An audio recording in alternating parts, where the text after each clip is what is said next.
모두가 뭐 이런 실버타운이나 이런 뭐 요양원 같은 그런 데 가실 수는 없는 환경이잖아요. 이 공간은 예방이 중요하거든요. 너무 좋은 말씀입니다. 공간은 네. 예방이 중요하다. 노년의 삶이라는 게 하루아침에 오늘부터 60부터 노년이야 라고 하지를 않거든요. 원래부터 6학년 이거 안 된다는 거죠. 네. 최소한 그 일상생활 수행 능력이라는 게 있어요. 가장 기본적인 거예요.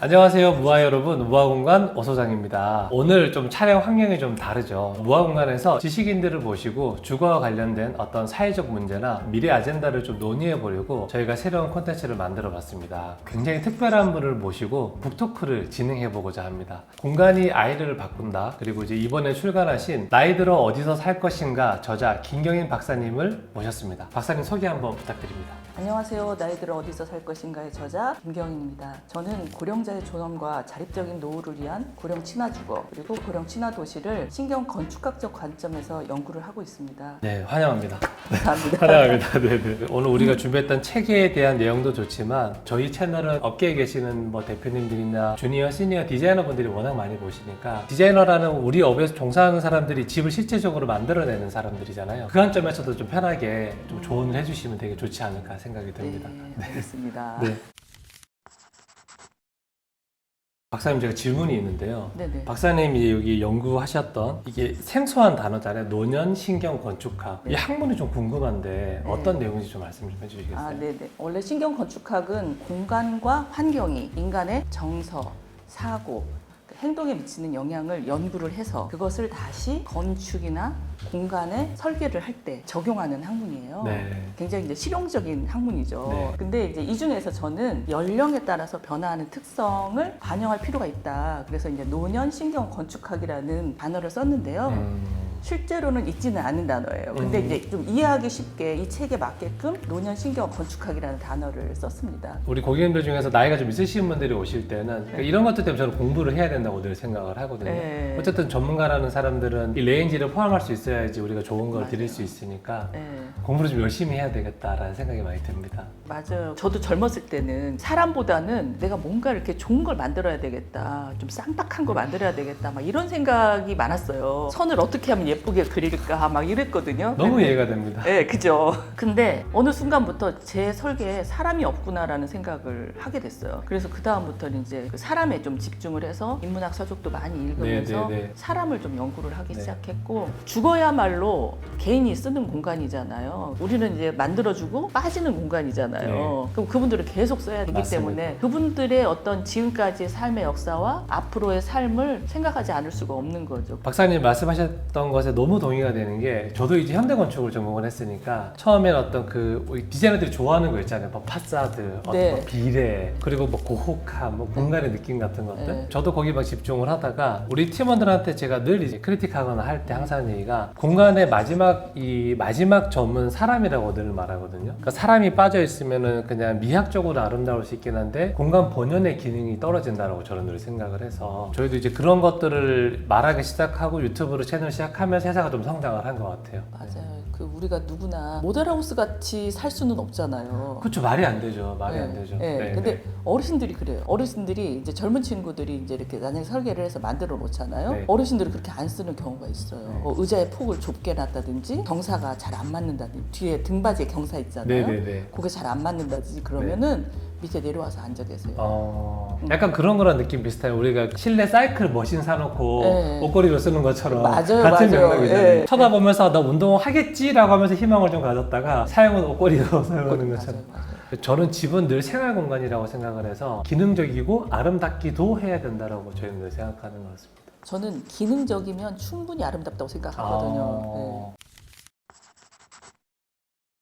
근데 이거는 좀 사회적 이슈인데 만 65세 이상의 이런 나이대가 7% 이상이면은 고령화 사회, 그리고 14% 이상이면은 고령 사회, 그리고 이거보다 더 아까 20%가 넘어가면은 초고령 사회를 진입을 했다라고 통계 자료를 봤는데 지금 우리나라가 올해부터 20%가 넘었다고 하는데 사실인가요? 네, 정확하게는 2024년 12월 23일부터 초고령 사회에 진입했어요. 1000만 이상. 와. 아니, 그러면 사실 이제 뭐 미래를 대비해야 되니까 모두가 뭐 이런 실버타운이나 이런 뭐 요양원 같은 그런 데 가실 수는 없는 환경이잖아요. 그렇죠. 사회적 비용도 엄청나게 많이 들 테고. 맞아요. 근데 책에서 보니까 에이징 인 플레이스라는 개념을 말씀하시면서 그게 대안이라고 주장을 하셨는데 그 개념에 대해서 좀 설명을 해주시겠어요?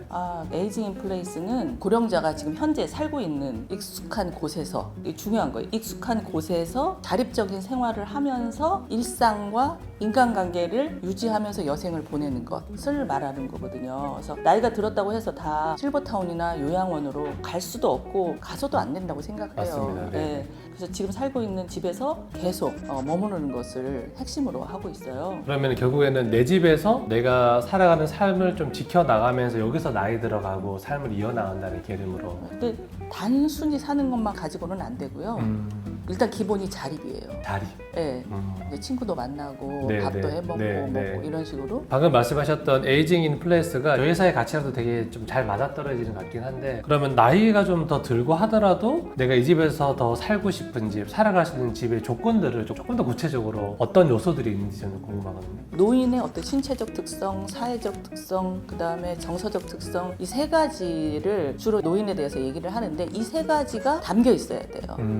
이런 생활을 유지할 수 있어야 돼요. 공간적으로 얘기를 하면 안전해야 되고, 편리해야 되고, 인지 건강을 유지할 수 있어야 되고, 자연하고 연결이 돼 있어야지 되고, 사람들하고 만날 수 있어야지 되거든요. 네. 이 5가지를 갖추고 있어야지 돼요.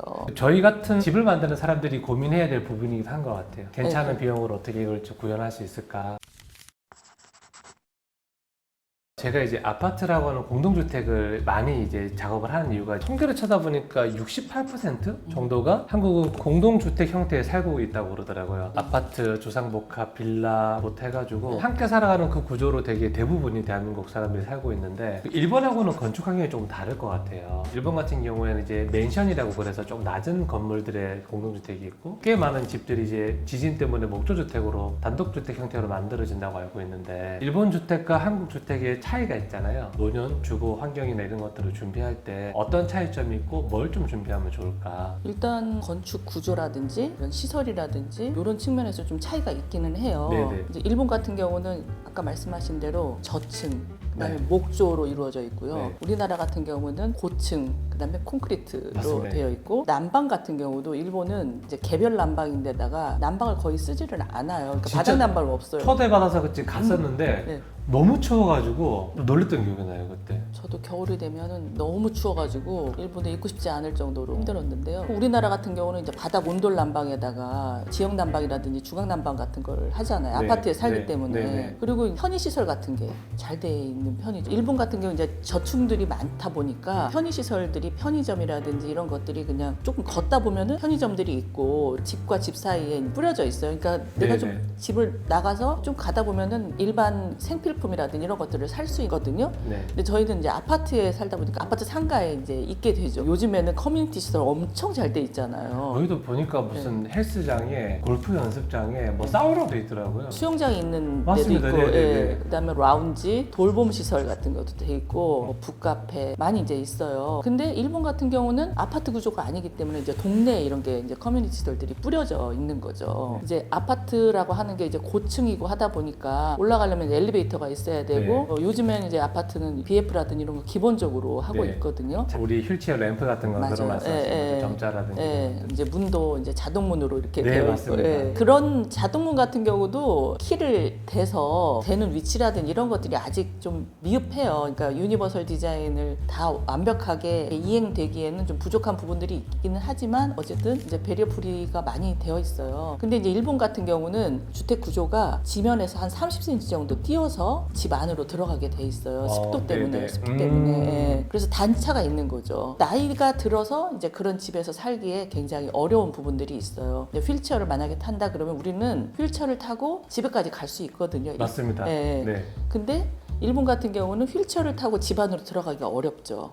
단차 때문에. 네, 단차 때문에. 일본에서 이제 저층에 사시는 분들이라든지 이제 그 목조 연립 2층짜리 이런 거에 사시는 분들은 엘리베이터가 없기 때문에 고령자 복지주택 같은 고령자 주택이라는 게 있어요. 일본의 고령자 주택은 중산층이 쓸 수 있는 구조로 되어 있는 부분들도 있어요. 네. 근데 우리는 이제 실버타운하고 고령자 복지주택 이게 양극화되어 있는데 일본은 그 중간 단계에 서비스 지원형 고령자 주택이라는 게 있어요. 예, 그래서 이제 저층에 사시는 분들이 나이 들어서 이렇게 뭐 휠체어라든지 이렇게 이동에 어려움이 생길 때 고령자 주택으로 가실 수 있는 구조로 되어 있죠. 이사를 가셔야 되는 거네 사실. 일본 예, 같은 일본은 경우에는. 네. 아파트 살지 않는 한 네. 이제 이사를 가셔야지 되는 거죠. 이제 몸이 좀 불편해지면. 네네네. 근데 저희는 몸이 좀 불편해져도 아파트에 충분히 살 수가 있어요.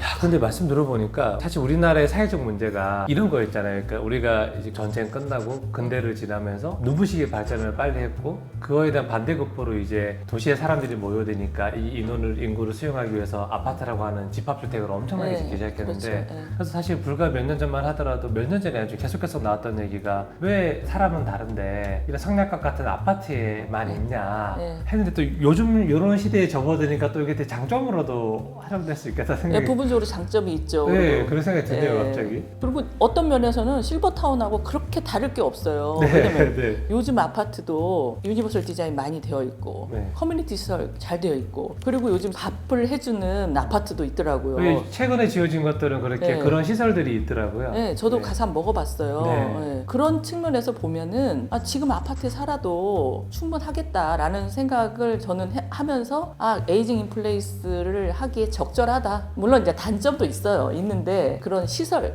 그 실버타운에서 주장하는 그런 정도의 시설이라면 여기에도 충분히 있다. 너무 좋은 것 같은데요. 단독주택이 워낙 많다 보니까 맞아요. 말씀하신 것처럼 이제 바닥 단차를 극복을 하려면 이제 램프를 만들잖아요. 네. 근데 지금 저희가 유니버셜 디자인에서 1m 극복하려면 12분의 1 정도 맞아요. 보지 않나요? 네. 30cm면 거의 4m 정도로 이렇게 약간 직선 램프가 있어야 된다는 얘기인데 솔직히 이게 쉽지는 않은 내용이잖아요. 만들기도 설계하기도 어렵고 현관을 그렇게 바꾸기도 어렵고 그리고 현관이 굉장히 좁아요. 또 좁아서 더 네. 힘들구나. 좁은 상태에서 그 30cm로 올라가려면 굉장히 힘들죠. 야, 사실은 일본 같은 경우에는 그게 이제 일반 주거에 들어가려면 약간 전동 리프트 개념 아니면 힘들겠네요. 네, 맞아요. 거기 올라타서 근데 전동 리프트가 위로 올라가가지고 다시 진입하는 그렇죠. 그런 형태밖에 안 되죠. 근데 저희는 이제 진짜 옛날에 이런 구옥 아파트들 아닌 이상이야 사실 아파트의 경사는 조금 더 있지만 그래도 휠체어 램프가 다 지금 돼 있지 않습니까? 맞아요. 네. 뭐 장점 같은데 저는 말씀 들어보니까 아니, 뭐. 좋은 것도 하나 있다 우리 이렇게. 네.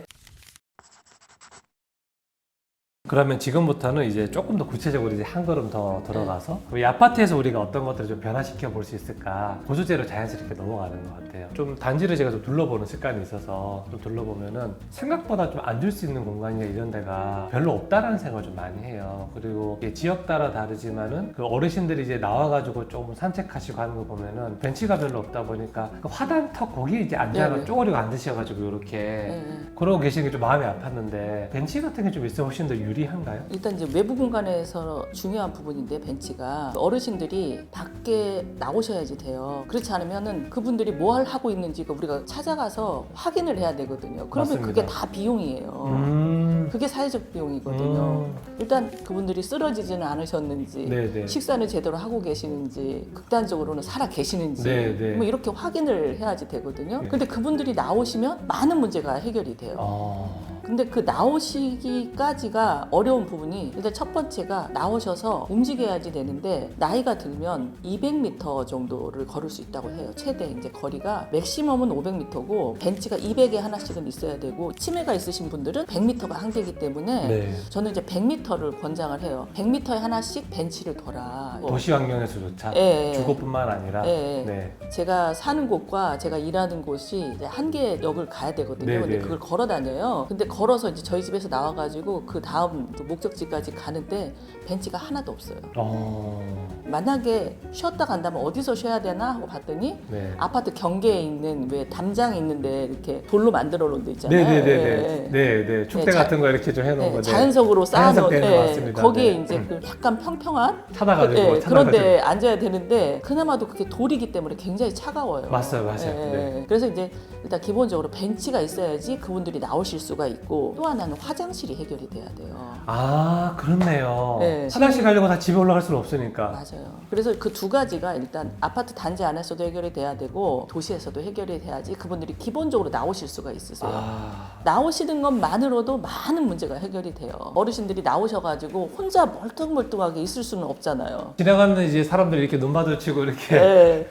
그런데 그거보다는 서로 이제 대화를 할 수 있는 게 필요해요. 그래서 쉼터, 파골라 밑에 벤치가 이렇게 있는 게 필요해요. 근데 뭐 아파트에서 파골라를 많이 없애는 아파트들도 있어요. 약간 추세가 좀 없애는 것 같아요. 그래서 왜 없앴냐 하고 네. 물어봤더니 거기서 이제 술 드시는 분도 계시고 이제 수다 떠시는 분도 계시고 그래가지고 그걸로 인해서 민원이 오니까 없애는 게 답이 아닌데 기본적으로 없애버리면 민원을 해결할 수가 있잖아요. 그래서 그렇죠. 많이 없앴어요. 파골라 같은 경우도 어르신들이 모여 앉을 수 있는 공간이 필요한데 그 안에 이제 벤치가 있어요. 네. 근데 이제 4개 정도로 보통 놓거든요. 맞습니다. 네. 근데 이 4개가 문제예요. 일단 4개를 놓으면 휠체어를 타신 분 같은 경우는 접근이 안 돼요. 아, 그렇구나. 네. 그래서 저는 이제 3개만 놔야 된다. 거기에 다 이제 평벤치, 그러니까 등받이라든지 팔걸이가 없는 벤치를 해놔요. 맞습니다. 이 양쪽에서 앉으라고 사실 그렇게 설계 많이 하잖아요. 네, 다리를 벌리고 넘어가야지 되니까. 그렇죠, 그렇죠, 그렇죠. 그래서 어르신들 그렇게 못 넘어가거든요. 그럼 다 제가 보면 등을 대고 앉아 있는 거예요. 마주보고 있지 않고. 근데 이게 벤치를 어떻게 놓느냐에 따라서 대화가 가능하잖아요. 그래서 맞습니다. 마주보는 벤치, 그래서 등받이가 있고 팔걸이가 있는 벤치를 3개 정도 이렇게 디귿자로 놓으면서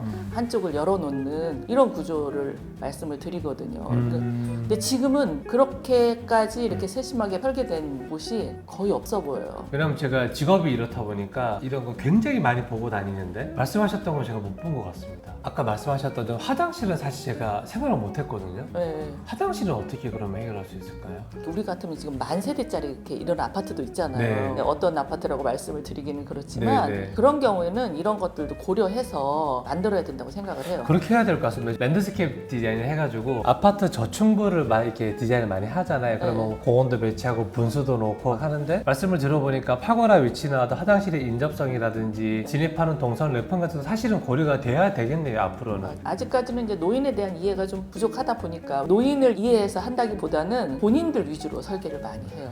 좋은 아이디어가 났어요. 어때요? 그 우리 회사에 계단으로 걷게 한다거나 체험할 수 있는 지하 연구실이 있으니까 네. 그런 걸 이번 차지 한번 만들어봐도 재밌겠다는 생각이 들어요. 제가 다큐멘터리를 봤는데 약간 몸을 불편하게 하는 옷 같은 걸 입고 체험을 하는 그런 걸 제가 본 적이 있는 것 같은데 혹시 알고 계십니까? 네. 저는 이제 일본에서 체험을 아, 했는데 네네네. 체험 센터가 있어요. 네. 노인 체험 같은 경우는 어떻게 하냐면 그 신발 같은 거를 이렇게 신으면 네. 그 노인의 신체적인 변화로 이어져요. 뭐 허리가 구부정해지거나 네네네. 예, 그런 식으로 된 상태에서 계단을 내려가도록 하거든요.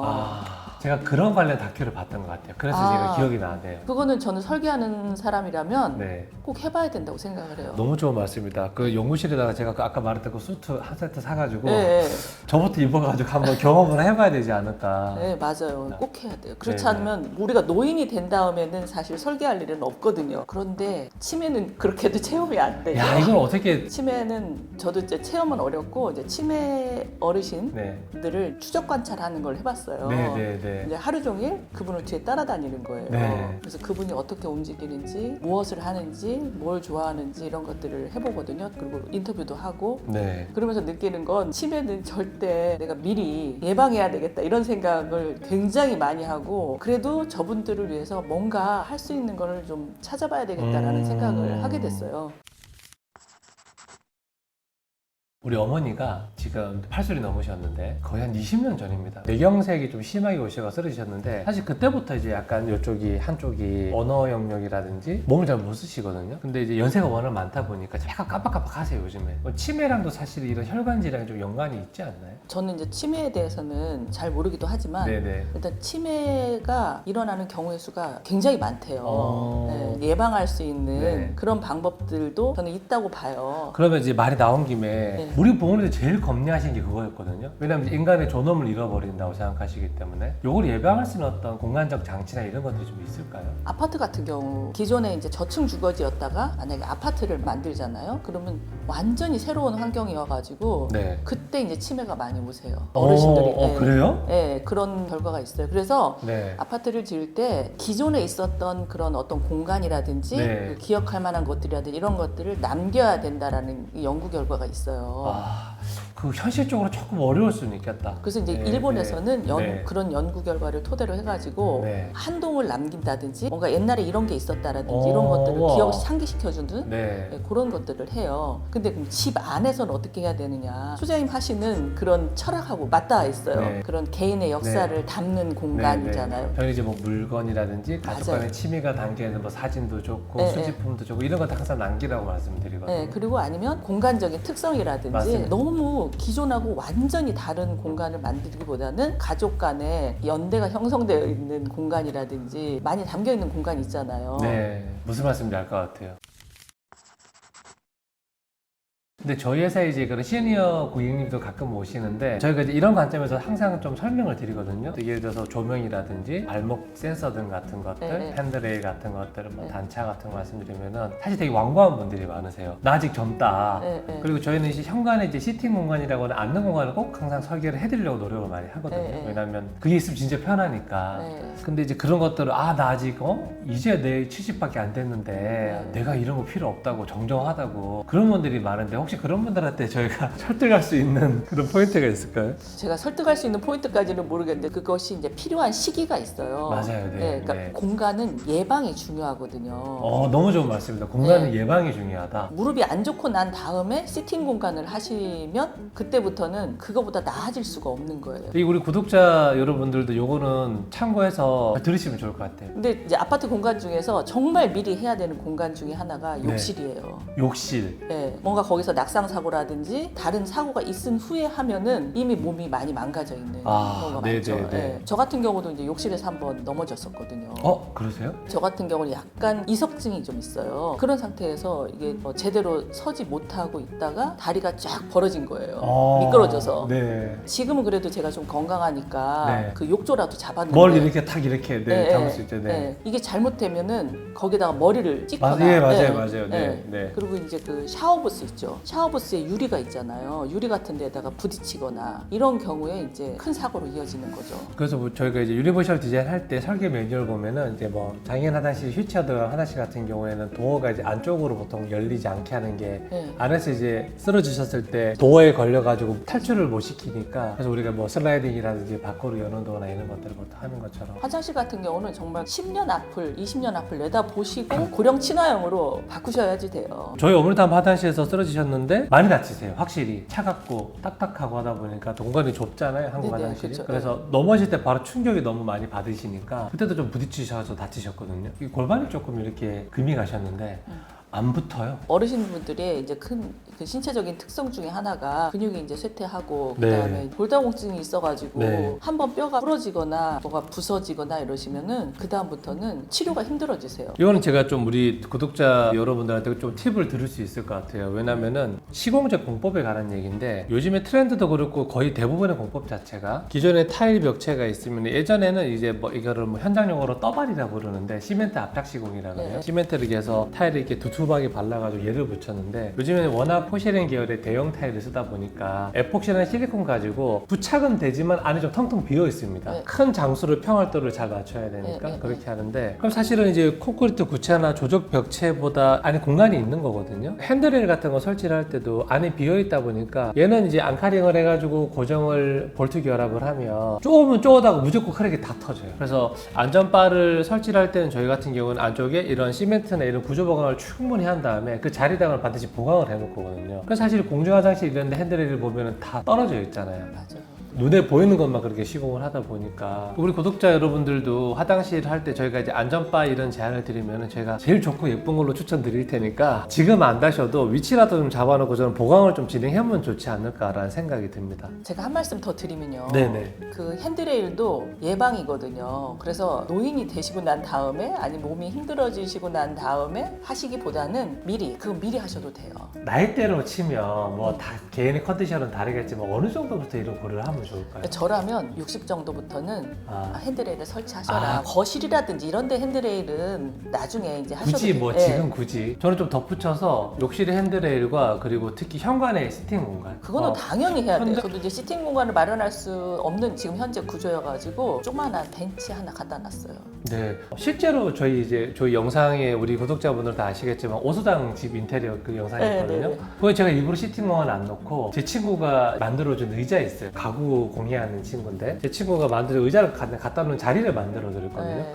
저는 기성 제품도 되게 좋은 방법인 것 같아요. 그리고 책에 보면 그 색채에 대한 얘기를 좀 중요하게 써주셨는데요. 저희 회사가 이제 전업 화가들이 임직원들이 있다 보니까 컬러를 되게 잘 쓰는 편이거든요. 색채 관련해서 혹시 뭐 해주실 말씀 있으실까요? 신체적 변화 중에서 시력이 이제 변화하는 경우가 많아요. 그래서 뭐 많은 수술을 하시는 분 중에 백내장 수술을 하시는 분도 있으시잖아요. 네. 저희 당연으로도 하셨어요. 백내장 수술 같은 경우는 늦게 하느냐 일찍 하느냐의 문제지 대부분 한다고 그러시더라고요. 그런 것처럼 눈은 어떤 형태로든 변화를 하는데 수정체가 황변을 해요. 파랑색을 잘 인지를 못해요. 와, 그렇구나. 네, 그래서 이제 파랑색 계열을 검정색에 가깝게 인지를 합니다. 어둡게 인지를 하기 때문에 네. 파랑색을 가급적 쓰지 마셔라. 청색 계열은 쓰려면 대비되기 효과를 확실하게 잘 쓰던가 아니면은 가능하면 안 쓰는 게 좋다. 가능하면 쓰지 가능하면. 않으시는 게. 예. 난색 계열은 괜찮아요. 좀. 그렇죠. 그래서 이제 어르신들이 되게 난색 계열을 많이 입으시잖아요. 옷 같은 것도 화려하게 입으시잖아요. 그래서 처음에 저도 이해를 못했거든요. 네. 그 왜 무슨 몸빼바지 같은 거 있잖아요. 네네네. 이걸 연구를 하면서 보니까 그분들이 나이가 드셔서 수정체 황변이 일어나면은 파란색 계열을 구별을 못 하시고 녹색까지만 구별을 하시는 거예요. 네. 그래서 이제 빨강, 주황 이런 계열들을 선호하시는 거죠. 그러면 사실 이제 무화공간이 컨텐츠로 내놓는 프로젝트 중에는 컬러 쓰는 게 되게 많거든요. 네, 네. 저희가 잘하고 있는 거네요. 그렇죠. 왜냐하면 그게 네. 컬러를 좀 강렬하게 이렇게 부분적으로 쓰시는 것은 인지를 향상시키는 데 효과가 있어요. 그래서 이제 인지 자극을 많이 받는 공간에 있는 분들이 치매에 덜 걸린다. 네. 치매에도 좋다. 이런 연구 결과가 있어요. 그리고 또 박사님 이게 사실은 집을 다 이렇게 리모델링 수준이나 인테리어 하는 것들이 사실은 쉬운 작업은 아니잖아요. 공사를 동반하게 되니까. 그러면 좀 쉽게 할 수 있는 것들이 이제 가구를 교체하거나 이런 영역일 것 같은데 네. 노년 신경 건축하기 도움이 될 만한 그런 팁들이 있을까요? 네, 있습니다. 그러니까 둥근 가구, 모서리가 둥근 거, 그다음에 네. 전체적으로 동그란 거, 네. 이런 형태를 쓰시는 거를 하셔야지 되고, 그다음에 의자 같은 경우도요. 일단 등받이와 팔걸이가 있어야 되고, 네. 그리고 이제 재료 면에서 좀 더 따뜻한 소재를 권해드리고 싶어요. 특히 이제 굉장히 비싼 가구를 한 네, 다음에 네. 유리를 까시잖아요. 그거 까기도 하죠. 네. 네, 절대 비춥니다. 네. 여름 같은 때 이제 반팔 같은 거 입을 때 네. 바로 닿잖아요. 네. 그럼 이제 노인들 같은 경우는 체온이 바로 전달돼서 이게 굉장히 안 좋아요, 몸에. 네. 그리고 두 번째는 빛이 반사가 돼서 네. 거기서 안 좋습니다. 좀 더 고령 친화적으로 네. 선택하기를 권해드리고요. 저는 그래서 원목 테이블을 너무 좋아하거든요. 고객님들이 요즘 트렌드가 세라믹 테이블을 많이 하다 보니까 세라믹 자체도 사실은 큰 타일이라는 얘기인데 저는 그 차가운 게 좀 싫더라고요. 말씀을 들어보니까 끝이 약간 둥글어서 좀 부딪힘을 방지할 수 있고 그리고 팔걸이가 있어서 일어서거나 앉을 때 좀 안전하게 하실 수 있는 것들 그리고 소재는 우드 계열이 나무가 좋을 것 같고 우드가 이제 뭐 몇 퍼센트일 때 이게 정서적 안정감을 주고 이런 게 있어요. 네, 연구 네, 데이터가. 네. 근데 최소 집에서 30% 이상을 우드를 쓰는 게 좋다라고 하거든요. 근데 사실 현실적으로 요즘에 원목 자체를 뭐 벽면에 마감재로 쓴다 이게 쉽지가 않잖아요. 혹시 뭐 요즘 필름 내는 것들이 기술이 진짜 많이 발달돼서 잘 나오거든요. 그럼 나무는 아니지만 나무처럼 보이는 시각적 효과도 그런 도움을 줄 수 있을까요? 도움을 준다고는 해요. 근데 재료 같은 거 이렇게 반사되는 재료 쓰는 게 진짜 눈에 안 좋다고 말씀드리잖아요. 그래서 이제 빛하고의 관계도 있고 하다 보니까 재료는 가급적 최대한 자연 재료를 쓰는 걸 권장드리죠.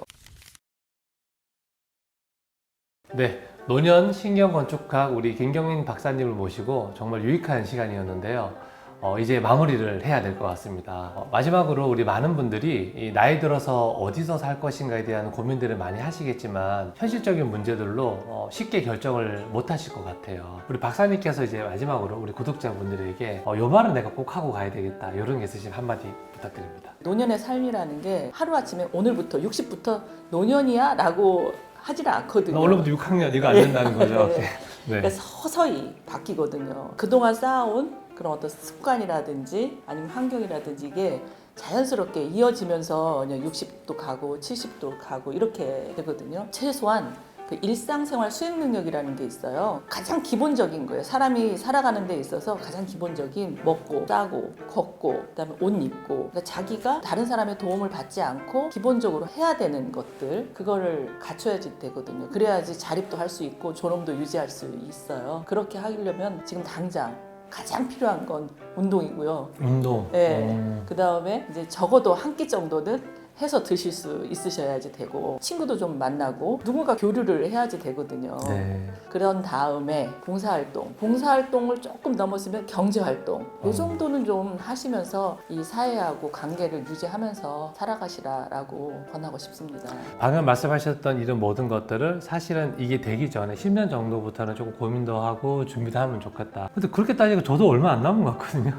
지금 방금 말씀하셨던 그런 구체적 내용들이 이 책에 여러분들 잘 설명이 되어 있고요. 벌써 이제 2세까지 이제 인쇄를 하고 계시다고 하니까 동나기 전에 한번 읽어보시면 도움이 될 것 같고요. 이런 인터뷰 컨텐츠는 처음이었는데요. 굉장히 지적으로 이 뇌가 섹시해지는 그런 시간이었다고 저는 생각을 듭니다. 오늘 노년신경건축가 김경인 작가님을 모시고 아주 유익한 시간을 가졌는데요. 이 책이 궁금하신 분들은 댓글로 책에 대한 기대평을 달아주시면은 저희가 추첨을 통해서 10분께 선물을 보내드리도록 하겠습니다. 많은 댓글 작성해 주시고요. 앞으로 좀 다양한 관점에서 지식인들을 모셔놓고 인터뷰를 하는 컨텐츠를 좀 많이 진행을 하려고 합니다. 혹시 우리 무화공간 이 구독자분들 중에서 심리학자나 뇌과학자, 사회학자 또 이런 분들도 계시잖아요. 우리 무화인들 중에는. 저희 채널에서 하고 싶은 이야기가 있거나 들려주고 싶은 말씀 있으시면은 아래 메일로 연락을 주시면 저희가 사전에 인터뷰를 해서 이런 자리를 또 만들어 보도록 하겠습니다. 다음에는 더 좋은 더 유익한 영상으로 다시 찾아뵙겠습니다. 작가님 이거 마무리할 때 손을 이렇게 귀엽게 흔들어 주시면 됩니다. 다